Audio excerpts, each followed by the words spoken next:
Social media without engagement and relationships is merely a database. Let's face it, having a lot of names that you've collected over the years in social media, people who don't know who you are, who don't know what you do, and who honestly probably don't care, really aren't going to bring you any more opportunities. I have been speaking for 15 years about how the power of assembling an important network of people who will bring you opportunities is the secret weapon to help individuals and companies achieve more.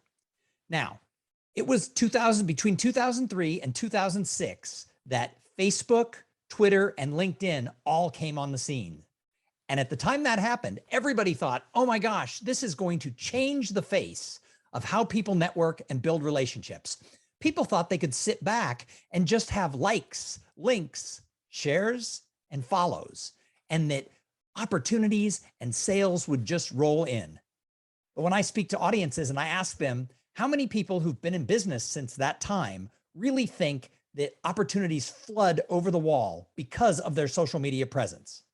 Now, there are some people who say, they raise their hand and say, yes, I have. But those people are the outliers. For most of us, what we've discovered is a large database of people without engagement and without relationship is really, for many people, just a big time suck. So what I teach people is we have to create uncommon connections, because those likes, links, shares, and follows, they've become really commonplace. But if they're not providing value, why are we putting our attention there?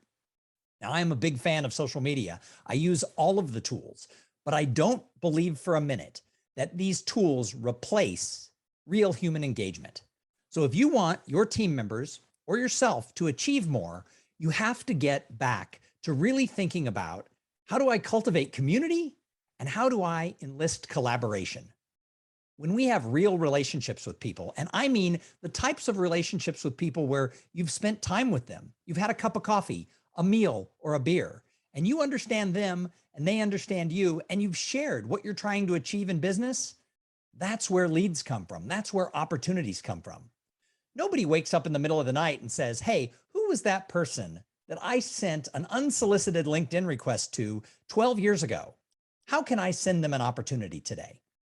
Yet when we have real relationships with people, all of us refer business to one another. In fact, all of you should be thinking about, when is the last time that I referred somebody else a piece of business that led to them getting that deal or that contract? If you can't think of the last time you referred somebody, why would you think anyone out there would refer you? We have to build these long-term and mutually beneficial relationships if we want to find more success. And the key to that is long-term and mutually beneficial. So often when people think about networking, they think about going to some sort of event, passing out business cards, drinking cheap boxed wine, and eating stale cheese. And I talk to people all the time who say, Tom, I hate networking. And I'm like, why would you hate it? If I look at the most successful people, it's always people who have cultivated great relationships along the way, because none of us succeed alone on an island. And people say, well, I just hate those networking events. Well, first of all, networking events isn't where networking actually takes place. Networking events are simply a tool for you to make a connection with somebody. And social media is actually a tool for you to make a connection with somebody. But that isn't what a network is about. A network is built over time. Meeting someone once does not make them part of your network. Meeting someone once makes them someone you have met once.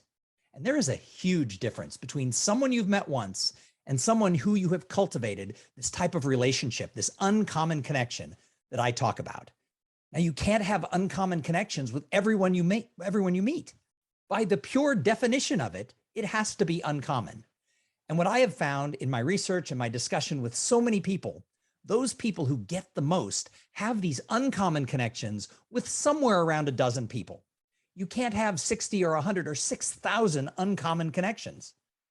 A few years ago, somebody called on me. They wanted to do marketing for my speaking business. And he told me, in the last 3 months, Tom, in the last 3 months, I have added 5,000 people to my LinkedIn. And I looked at him and said, so what? And he goes, well, I have all these relationships. Well, those aren't relationships. Those are clicks. And I went back and actually looked at the posts he makes on LinkedIn, and he was getting no likes and no comments. That's just a database. We have to have more than that. And this is where associations and companies can thrive in this new environment. I think associations and companies who host events for their members, for their employees, and for their customers, I think they have this unique role in society of bringing people together in these times where we have been disconnected for so long. Disconnectedness is a real thing in our society, and the answer to it is belonging and community. And that's where the events that you all plan, that's where you come in to being that conduit to help people build the start of relationships, some of which can become uncommon connections. So my name is Tom Singer. I'm known as the Conference Catalyst because when I speak at your event and I share this information, I don't just talk about what they can do when they get home. I actually say, I have an idea. Let's use this conference. Let's use this conference as a human laboratory. And we talk about what people can do on site so they can engage better and make connections and have deeper conversations. And when people at events have those serendipitous hallway conversations and they get excited and they meet people, they're more likely to tell people the event was awesome. They're more likely to come back next year, and they're more likely to bring people with them. So let's make your event the best conference ever. Thank you.